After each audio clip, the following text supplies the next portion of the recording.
The following is a Comfortably Zoned Radio Network production.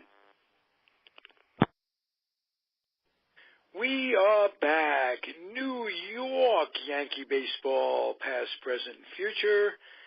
I am Ralph Tyko with the Comfortably Zoned Radio Network, and the co-hosts are both here, Robert Deininger and Jack Degraw. How are you guys? Good. How are you guys tonight? Good. We have a blast from the past. I don't know if he's joined us yet, but I'm here. The prodigal son returns to this show. You and I started doing this just over 2 years ago, and you went on to your own show, Wayne Unger. How are you, sir? I'm doing well. How you doing, gentlemen? Good. How are you, Wayne? I'm doing good. It's a nice reunion because you guys both got your start on Weighted Donuts with Wayne, and you're both fanatical Yankee fans, as is Wayne. And one of the things I respect about all three of you, you don't let your fandom get in the way of objectivity. So let's start with the guest. Give us, if you will, on these first few days of spring training, a fair evaluation of what's happening in Yankee land. Start with you, Wayne. An evaluation of what's happening in Yankee land. It's actually all's quiet in Yankee land, so to speak. There really hasn't been much news, nothing but speculation. Are they going to sign somebody to play third? Are they going to sign somebody to play second? What are they, if Gleyber Torres has a good spring, are they going to manipulate the service time? Beyond that, it's really been pretty quiet, considering, the off-season splash of trading for Giancarlo Stanton. Okay, the big name is still out there. You mentioned third base. He could be better suited for shortstop down the line. I think that's what he wants. Machado at Baltimore. What say you, Robert Deininger? Yeah, I don't think you'll see the Yankees try to make any serious push to try to acquire him this year. I think if they do pursue him, it'll be after the season's over. Okay. Why do you say that? Just out of curiosity. I think they want to go with what they have right now, and they want to stay under the salary cap threshold for this season. Would Frazier have been a better fit at third base, and I'll ask you, Jack Degraw, than Machado or Moustakas? Yeah, I would have liked to see him, keep Todd Frazier. Now we'll see how Andujar does, and they've got some other options, but I don't think there's any way they're going to move Didi off a shortstop. Doesn't Machado want to play shortstop?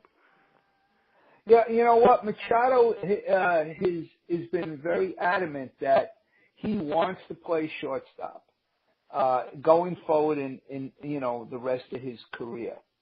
And so I don't know, Gleyber Torres, I don't know if he's actually been quoted as saying no, he wants to stay on shortstop. He's he's a minor leaguer. He'll play anywhere to get to the big leagues. And they're not going to make any kind of move for Machado. It just, one, he would be a rental, and two, even with what he makes, that would leave them no room to make any other in-season deadline moves. Okay, if they want to stay under the luxury tax. So, and I tell you what, Todd Frazier would have been an excellent signing. From what I hear, they didn't want to give him 2 years. They were looking ahead to Machado.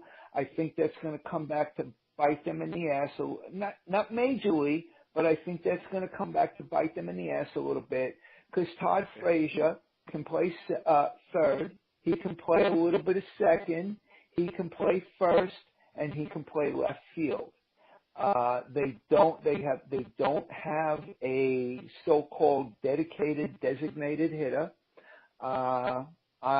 I think, signing him would have made perfect sense. And, the Yankees' loss is the Mets game. Mets game. Yeah.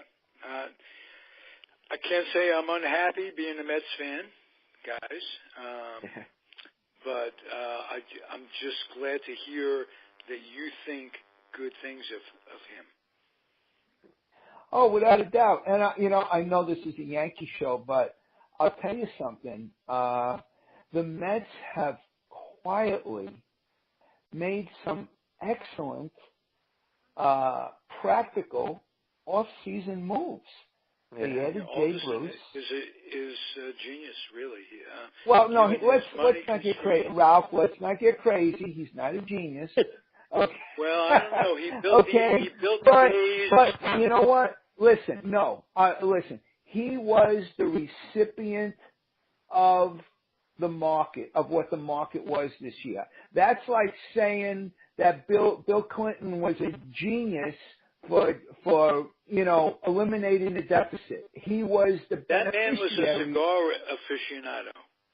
He was the beneficiary of the tech boom. So, and Sandy Alderson was the beneficiary of a very, very soft market for free agents. But, he added Jay Bruce. He added Todd Frazier. He added Gonzalez.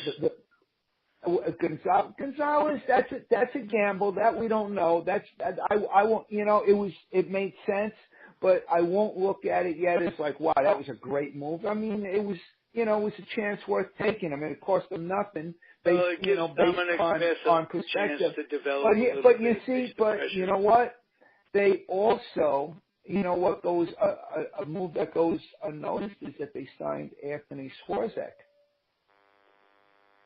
So they yes, did. You're right, in the bullpen. They did add to the bullpen. They just signed Jason Vargas. Again, he's not going to be the front of the rotation, but he's a guy that will eat some innings. Stay the back of the rotation. He'll be the Bartolo Colon of 3 or 4 years ago, and he's much, much younger, and I think he'll be terrific in that role. Third starter, maybe fourth starter, depending. He'll give the pitchers a little chance to come back. Matt's Wheeler to come back from injuries. Harvey's coming back from injuries. You only really have 2 starters, albeit really good ones, in Thor and Degraw. Well, but listen. But Degraw is right now, as far as we know, Degraw is their only healthy starter returning from last year. Oh, I think all the others are a question mark, and from what I understand, what Zach Wheeler is may not be completely healthy yet. But anyway, let's go back to the Yankees. Talk about rotations. Yes, please. So, Robert, Jack, do you think the Yankees should have made a bigger push this winter to add a starting pitcher, whether by trade or signing? Well, I think, they have enough pieces in the minors. If they have to, make a trade, they can always do it. You never have enough pitching, but right now, going into the season, I think I'm happy with the staff. Yeah, Robert? Me too. Yeah, I concur. They got Louis Cessa and Chance Adams they could always bring up if they need someone to fill in for a time being. They should be pretty good. I'm not as sold on Cessa as I was a year or two ago. But neither am I. But I'm actually I like but yes, I mean I'm all for bringing up Chance Adams if you need him. And who's to say Justice Sheffield may not be ready? And, we talked about, Ralph and I think we talked about this 2 seasons ago when they traded Carlos Beltran, and I said, they got, one of the guys they got was, the headliner was Dylan Tate. And I said, in that particular situation, I said that was an excellent risk-reward trade. And Dylan Tate is coming on. It may very well be a situation where, major league clubs, a major league club got in its own way as far as developing a pitcher. They had him change his training routine, among other things. And, Brian Cashman said, yeah, just go back to doing what you were doing. And, pretty much kind of worked. It's the old adage people say, like, wow, can you imagine what these pitching coaches would try to do today to Bob Gibson? Like with his delivery where he was like, arms and legs all over the place. Oh, no, son, that's not good form. No, you got to keep it together. So. Right. I have a question for you guys, just off the top of my head. Do you think that putting the miles per hour on the scoreboard, the pitching radar gun, is good for baseball or bad for baseball? I don't think it matters either way. Yeah. I don't think it matters either way. If a pitcher can throw, I think if a pitcher can throw 98 or 100 with or without the radar gun, being displayed, he's gonna do it. Okay, but I think is that the radar gun encourages the wow factor and gets these guys all pumped up to throw 100 when they're pitching out of their body, and the unnecessary strain to get 2 miles an hour added to your fastball. If you took 2 miles an hour off your changeup, you'd get the same effect. Easier said than done. It's easy. It's not that easy to take to adjust the speed of your changeup. Okay, because remember, you're trying. You can take a little something off of your fastball, but your changeup, it's a little. I think it's a little. Or your different. off-speed pitch, whatever's going to fool them. It's the disparity. It doesn't matter if it's 85 to 75 or 95 to 85. If they know what's coming, they can hit it at 95, at 98. It's fooling them. I mean, Well, they can hit it to a certain extent. They might get their bats on it. That doesn't mean they're still going to hit it. It's still, hitting a baseball, hitting a round ball with a round bat coming in at an extreme velocity with spin on it. Even a fastball has a spin rate. Is not the easiest, Oh no, it's not easy for me to follow it on TV, for Christ's sake, let alone do it. I'm not taking anything away, trying to simplify it, but from a pitching standpoint, pitching is the art of deception.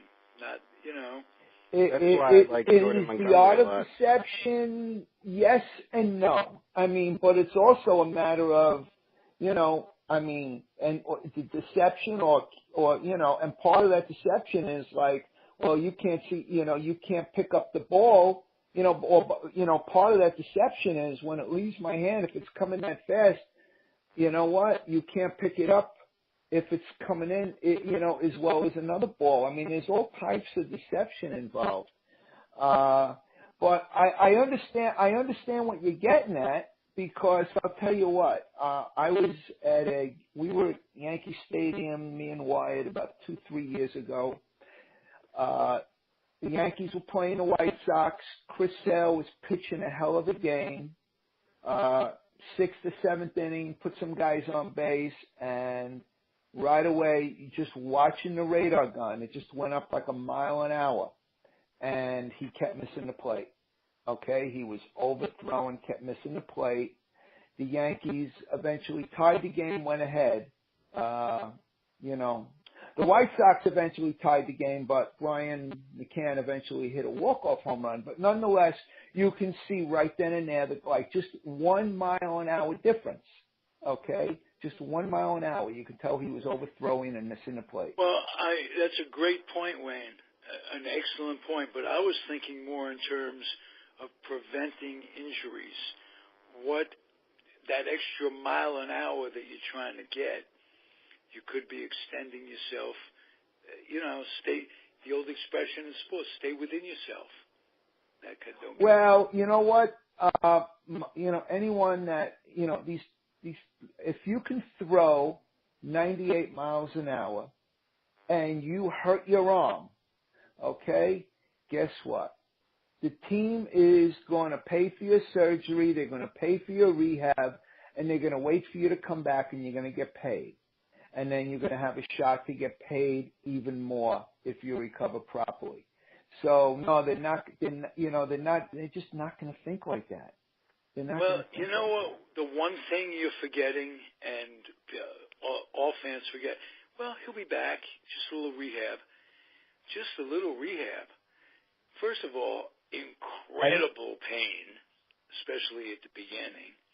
The uncertainty, the slowness of it, the fact that there's only one, and we've talked to John DeQuisto about this, they only have one way of coming back from Tommy John. They don't individualize it. They don't have that technique. And unfortunately, players are not just robots. Everybody has a different pain threshold. Everybody heals at a different rate. It ain't that easy to come back from any kind of surgery, let alone, they're taking this from that, replacing that to this. It's a small price to pay. Well, but it's not always going to work. You can't always make the adjustments. All you got to do is look at some of the pitches here. Jake Arrieta, he got banged like crazy by left-handers last year. Guess what? His fastball was a couple miles an hour slower. Mm-hmm. So I mean, it's just it doesn't always fall into place like that. And he's still out there, as a matter of fact. So speaking of, we'll pay you for a while, doesn't always work that way too. I mean, sometimes. I don't think we need to start any GoFundMe's for Jake Arrieta. At some point, he may not get the $150, $130 million that Scott Boras envisioned, but I would, I'd say he's got a good shot still has a good shot at a $100 million contract. So you know what? Yeah, they'll be paying him. Okay, they'll be paying him, but not what he thought. And I think he would have preferred to stay with the Cubs. That I don't know, but I mean, it's I don't know why people. Well, I tell you what, I don't think the agents or or the Players Association or the players themselves, although they won't say it, but I don't think inside that they're so shocked that all of a sudden, and the offers are not coming in, that they have in the past. It's like, after a while, you're going to kind of. Players gave into the soft cap. There is that. Well, they did, but on top of the soft cap, but not everybody has to watch for that soft cap. And the other thing is, it's like it's just not smart business, And what probably hurts the players as well is that it takes 6 years to become a free agent. So now in the non-PED era, or we assume it's the non-PED era. Presumably. Presumably the non-PED era. So now, players, you don't have 34-year-olds and 35-year-olds and 36-year-olds performing like they were 28. We're kind of back to a more a normalized aging curve, so to speak. Based on the profession, not life. That brings me right to a dilemma that the Yankees are going through right at this minute, and that is Ellsbury. Yeah. They could free a lot of money if they got creative, that they may need down the road this season if things go bad. And Ellsbury is standing tight to the fact that he wants to be the center fielder of the Yankees. Yeah, well, he's not going to be the center fielder of the Yankees. He's just standing tight. He just won't allow himself to be traded. But now, myself, in my mind, I have an idea how the Yankees can get creative if they want to get rid of him. Well, how do you think they should get creative to get rid of him? How do I think? How about asking these two Yankee fans here, Robert Deininger, how do you think they should get rid of him? Oh, because you're the one who said creative, but okay. As well. I think you throw in some prospects, and you have somebody take over a salary, but throw in some. I mean, they have an abundance of talent in the minors. That's the only way it's going to get done. Okay, that's the only way it's going to get done, to maybe get somebody take on half of his contract. The only way is, but the thing is, to have somebody take on that contract, they would have to let go of a pretty darn good prospect. Like Clint Frazier. Yeah. Yeah. Or a pitcher. I mean, yeah, they would have to pay for that. And you know what? Think about it. You have to, I don't know if it pays for them to actually do that. Who is out there that's signed for more than 1 year that they might be able to get, that they can trade for if they were to free up some salary space? You can't think of anybody. So maybe at the trade deadline, it may be a little different. Maybe at the trade deadline, it might change. But right now, there's nobody to me glaring in my face that it makes sense for them to do that for. Well, there's that old expression that Branch Rickey used to say, addition by subtraction. It's not necessarily who you get. It's just who you give up. And even if they get something like international draft choices, they're dealing in so many different commodities these days that I'm certainly not qualified to determine where the money should go. I know what you're saying. You're talking about international signing money. Right. But that doesn't seem, based on the trades that I've seen for additional international cap money, that doesn't seem like that doesn't seem like it's going to do it to get somebody to take Ellsbury. And if they just cut him, he's still on the books for the next 3 years. Major League Baseball will still count the average annual value of his contract for the next 3 years. Just like A-Rod didn't play this year, but his salary counted against the luxury tax. So you can't just say, I'm going to eat the money. Yeah. How much does he own, Robert? $68.5 million for the next 3 years. Makes Bonilla's little salary that they pay him every year look like chicken feed, for crying out loud. And as I say, every time we talk salary on this show, Joe DiMaggio turns over in his grave 7 times. So, well, that's because Joe DiMaggio, was a bit of a skinflint, but that's besides the point. well, that's true. Money meant more to Joe DiMaggio than it meant to virtually anybody else. He was that incredible, but like you have to say that even though he made a very, very decent salary, you have utility infielders making more than he made in a career. Well, I mean, but listen, that goes with so many.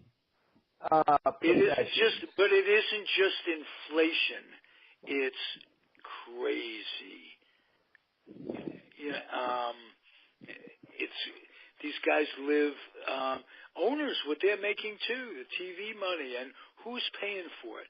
The fans. You go to a game, you buy $10 beer, you buy this, that, and the other thing. You go to the fan shop. It's a multi-billion-dollar industry, and I don't begrudge anybody of that. It's like Barbra Streisand. Pay me to sing. I'll take the money. You can't begrudge the people making the money. But you could see, you talk to some of these older guys who missed the boat, and you can see, some regrets. I've had a few. That kind of stuff. In any event, what makes you guys worried about the Yankees' chances? And let's start with you, Jack Degraw. Well, I'm very confident. I think there's no way they're not going to at least be a playoff team and stuff like that. I just think with their offense, they're going to score so many runs that, I could see them winning 90 plus games, without too much trouble. Okay. May I ask then, Robert and Wayne, do you worry about having two rookie infielders the way it's set up in the same infield on a supposed championship contending team? I'm not you can too go first, concerned. Robert. Yeah, I'm not too concerned because you do have Ronald Torreyes that can fill in if one of them struggles too much, and they can always go out at the trade deadline and acquire a veteran infielder if things don't pan out the way they're hoping. And you know what? And it's not yet written in stone that they're going to have two rookie infielders. Yeah. And they're, you don't know what's going to happen in spring training. So you don't know. And, another thing about, and I feel as though the Yankees should win at least 90 games this year.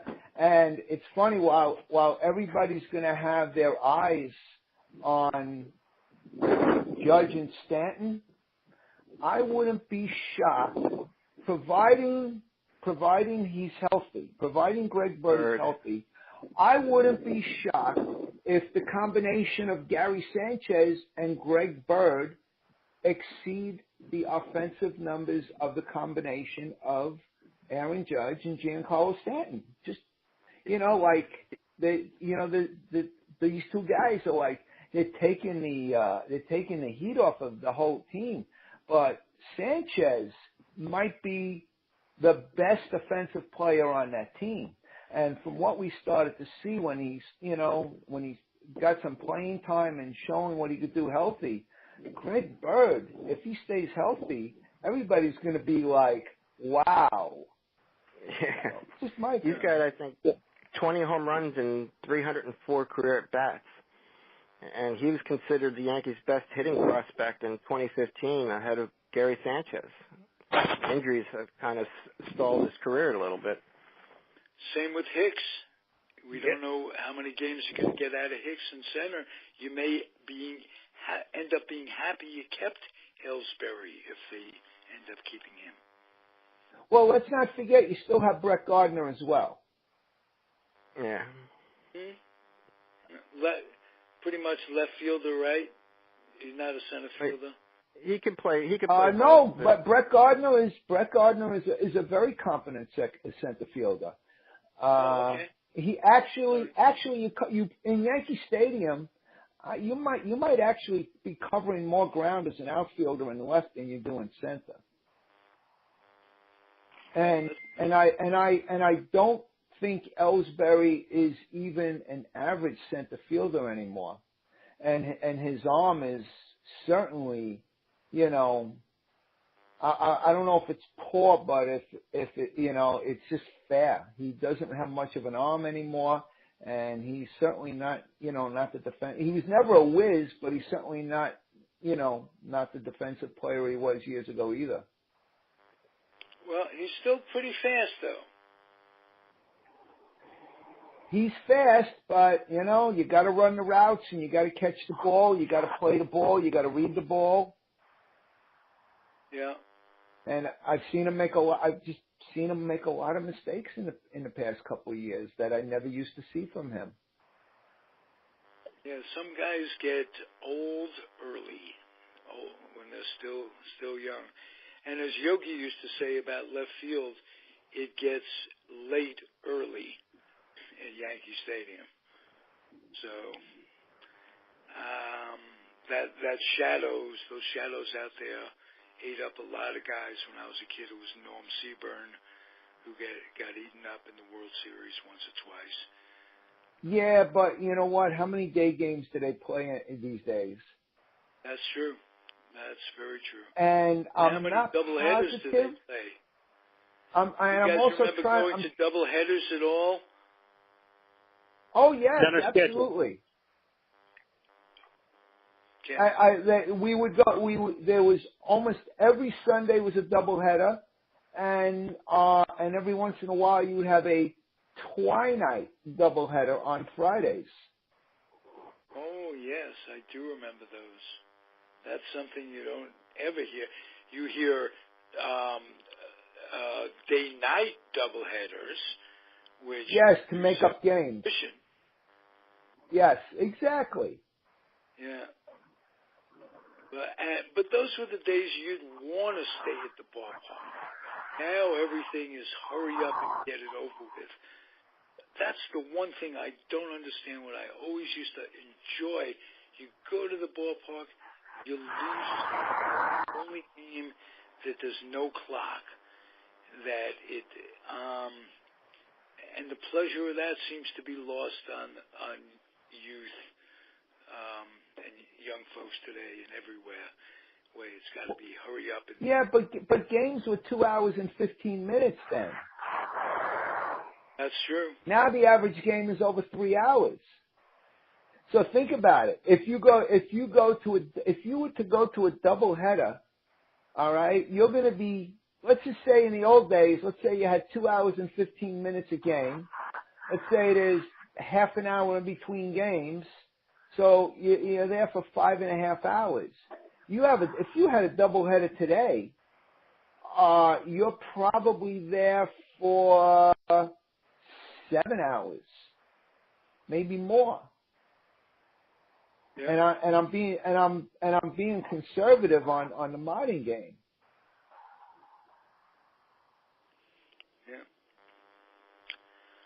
All right, guys, anything you want to close with? Any thoughts that we haven't covered? I don't want to sell either of the three of you short in any way. Start with you, Robert. Any thoughts?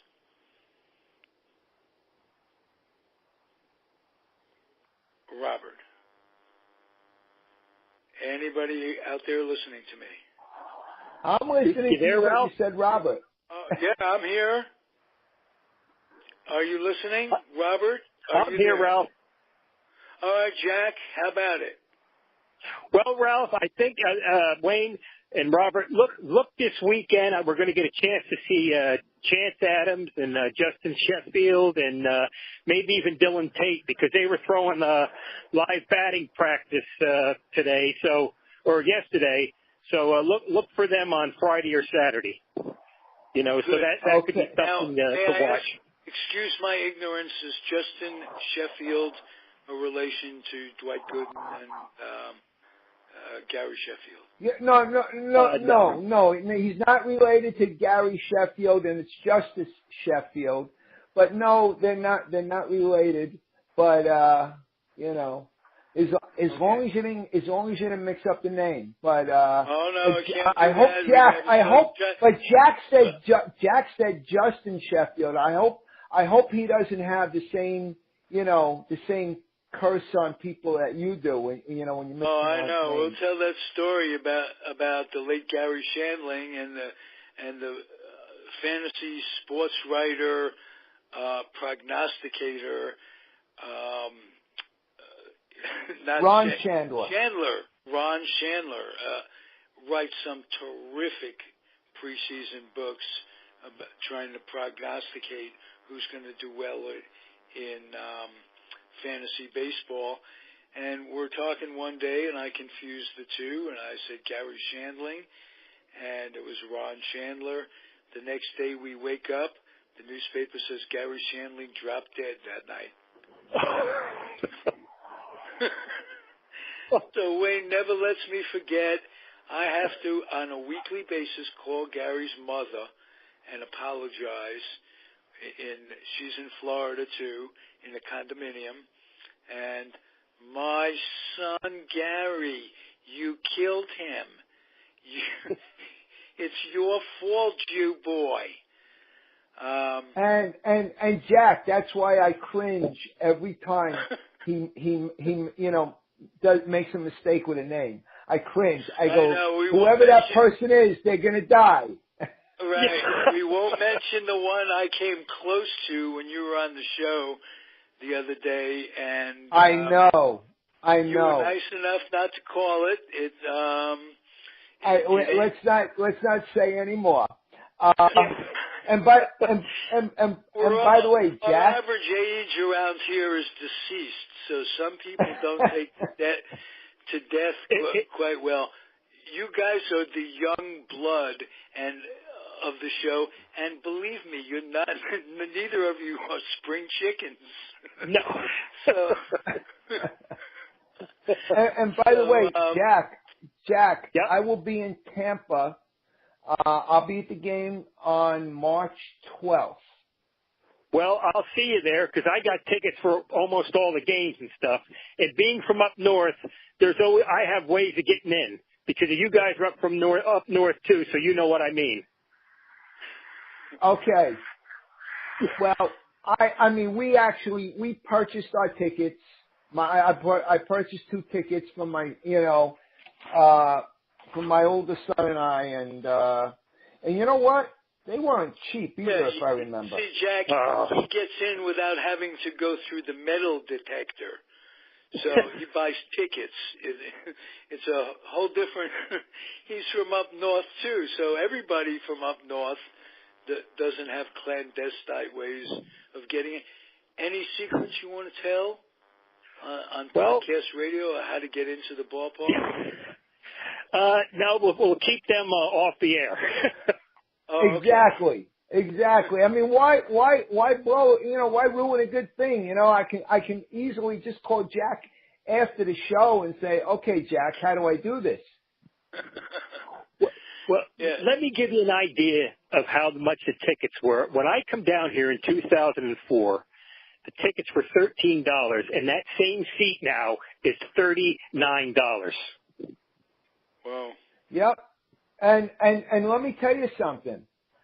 I went to in April of 2016, I came down here and the afternoon of a game between the Tampa Rays and the Baltimore Orioles, around 3:00 in the afternoon, we went online and we got 4 tickets, 9 rows behind Tampa's dugout, and we paid $35 each.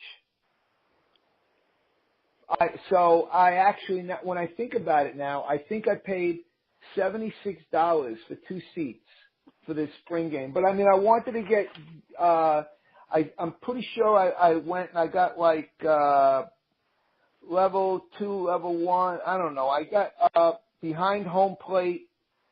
I'm not sure what I got, but you know, but well, it's a beautiful stadium. Yeah, and to now, me, I like, Wayne, you know what? Yes.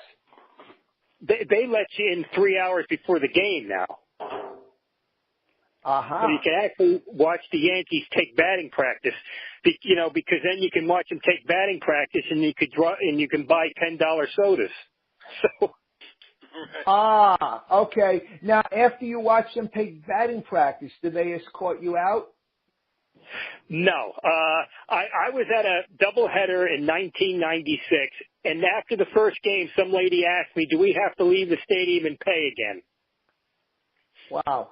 All right. So in other words, the secret is to get there 3 hours early to watch batting practice, and once you're in, you're in. Yeah. Okay. And it's a beautiful stadium. It is, and you know what? And not everybody is gonna want to kill 3 hours, but that's good to know. So that's always good to know. So, no, by the way, what happened? Go ahead, Wayne. Sorry. To Robert? Is what happened to Robert? Is he still with us? Did you fall off, Robert? Are you? He must have lost the connection. Yeah, it was kind of static for a while. Yeah, I was hearing, so that's okay. Well, okay, guys, Ralph, let's wrap it up. Yes, go ahead. I was just going to ask you, Wayne, if you have anything to add that you wanted to get off your chest about the Yankees. Anything in baseball. Anything in baseball. No, not at this particular moment. Okay, you want to plug yourself a little bit? Podcast radio, selfless, self-promotion. Sure. Of course. I'll plug myself. One. First, let me apologize to anyone who listens to my show. I'm sorry about the lack of frequency that I have been airing my show. It's just life happening. But on the other hand, let me also plug, if you would like to purchase property, whether personal or investment, and I strongly recommend investment property in the greater Orlando area. Can you hear me, guys? Oh, there he is. He's back. There's Robert. You couldn't hear me. I was still on, but for some reason you guys couldn't hear me, so I had to hang up and call back. Okay. Good thinking. So, wait, hold that thought, Robert. Hold that thought while I do my shameless plug, okay? If you are interested in buying property, whether it be for personal or investment, and the greater Orlando area is a superb place for investment property, you can find me on Facebook, Wayne Unger, or contact me through Weighted Donuts, or you can go to our Facebook page, We Sell Orlando. Anyway, and that's it for me. Go ahead, Robert, or Ralph. You can ask Robert if he has any final thoughts. That's your plug. Robert and Jack, do you have anything you want to plug? Anything you got going in life that you have a Facebook page on sports, Robert, that is very interesting, and you changed the name to it in the last day or so. Tell us about that. I have a group called All Major Sports, and I also run a New York Yankees news page. And I'm also the social media manager for Last Word on Sports, and I'm also a staff writer covering the NFL and Major League Baseball, particularly the Yankees and Giants. Very nice. I hope you'll put a link to the show you're on. I do. Those are beautiful. Nice. Jack, anything you want to talk about in your life that Facebook or social, anything? You making a living, not making a living, how to work without living, how to live without working, what it is, Jack. Well, this is what I've been trying to do for like 5 or 6 years. I'm trying to find a nonprofit organization, and I want to do a fundraiser affiliated with the Guinness Book of World Records for like foul shooting. Either it be an hour or 24 hours, and that's what I've been trying to do for years, but I run into a lot of red tape and stuff. So if anybody knows a nonprofit who wants to make money for cancer research or the soldiers, or you could even do it for the baseball players, the guys who need the money, I'd be willing to do it.